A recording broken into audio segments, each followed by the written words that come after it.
Hey, welcome back to the channel. My name is Siim Lund, and in today's video we talk about the 3 foods that are very useful for weight loss. They're going to make weight loss much easier, and those foods are also backed up by studies that show that these foods help with losing weight. If you want to learn more about the all ins and outs of weight loss and losing weight and maintaining it, sustaining it, then check out my new book with Dr. James DiNicolantonio called The Obesity Fix on Amazon. Alright, number 1 is going to be eggs. So eggs, I love eggs. I've been eating eggs a lot and over the past years, and I almost eat them every day, pretty much every day, and they're pretty nutritious. They have full amino acid profile. They're quite healthy for you in that sense, but they're also useful for weight loss. Obviously, eggs are a high protein food, which is beneficial for losing weight for different reasons.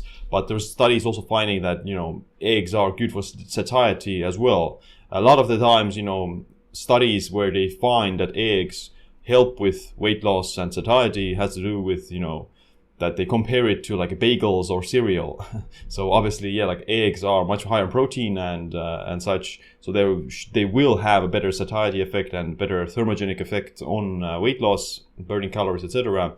But I think that, eggs themselves may have just a nutritional profile. That's just me thinking about that, it has choline, it has all the other vitamins and minerals that you need that can help you maybe make you more leptin sensitive in that sense. Like higher protein intake makes you more leptin sensitive, which helps you regulate your appetite and satiety signals.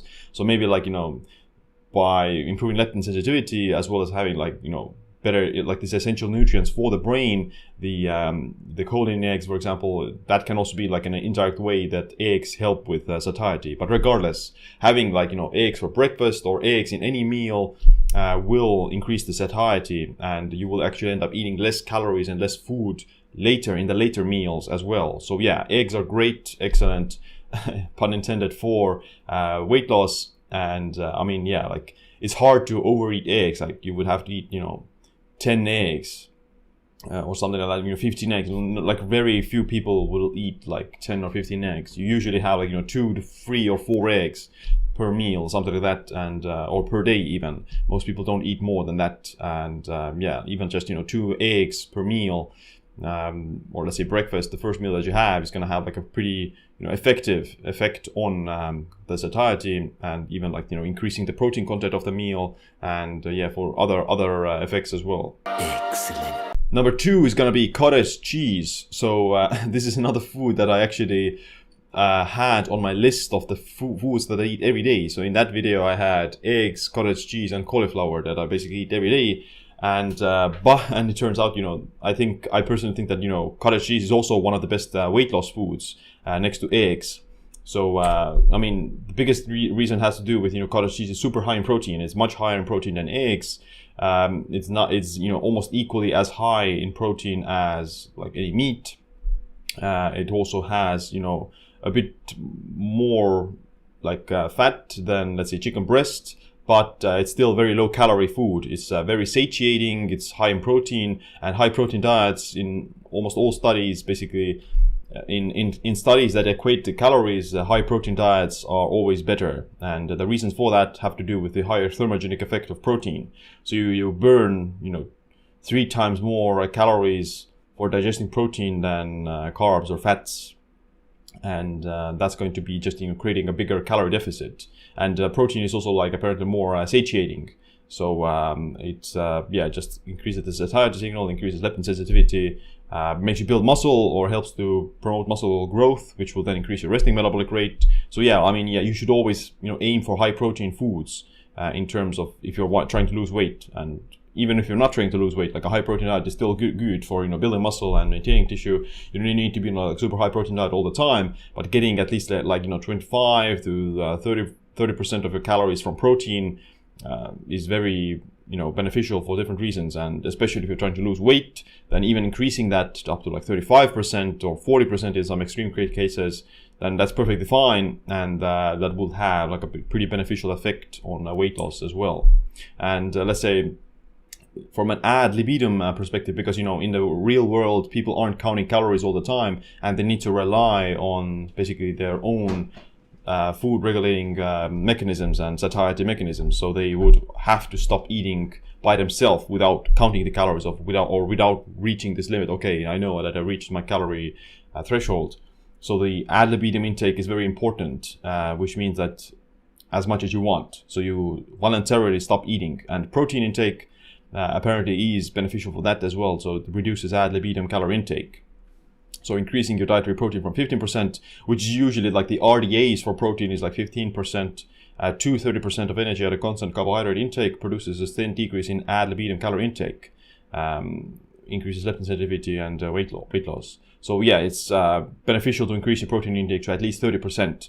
If you're trying to lose weight, then even like 35 or 40% in some cases, in like extreme calorie deficits is beneficial, but 30% is kind of good balance, 25% as well.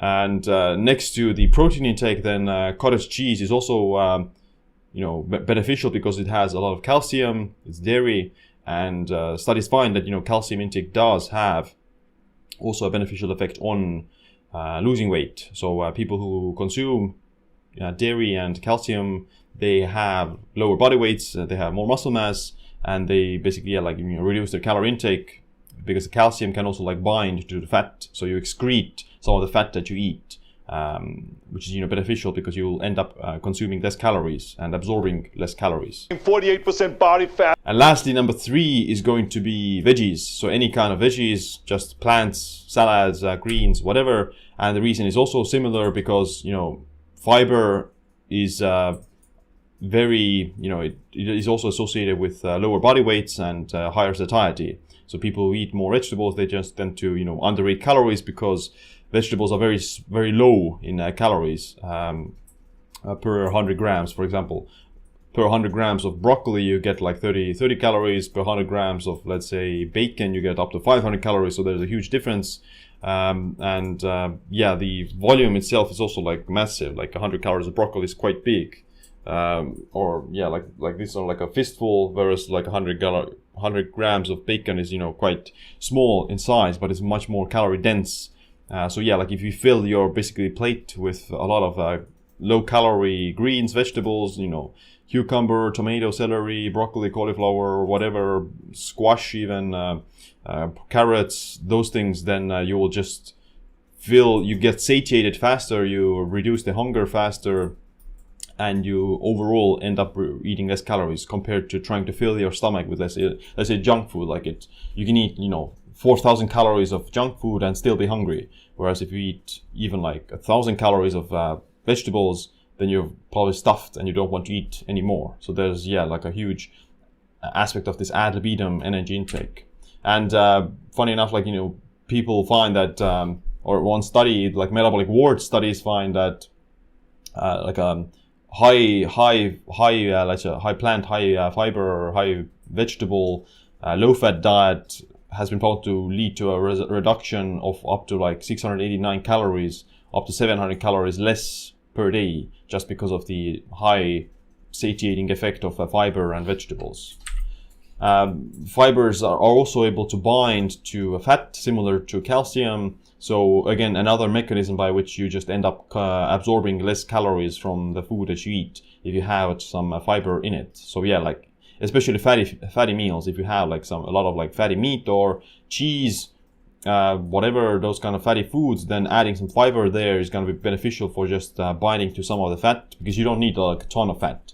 You can perfectly sustain all your essential metabolic functions with a fat intake of about 25% or something. So you don't need to be 50 or 60% of your fat or calories as fat. Binding to some of the fat can be a beneficial way to just help to create a calorie deficit, and in so doing lose weight again. So there you have it. These are the 3 foods that I think are the most associated with weight loss, and that will make the weight loss much easier. High protein foods and high fiber foods, essentially. But if you want to learn more about all the other details and the mechanisms and the reasons of obesity, then check out my book, The Obesity Fix, on Amazon. But on that, thanks for watching this video. Make sure you click like, subscribe, notification bell as well. My name is Siim. Stay optimized, stay empowered.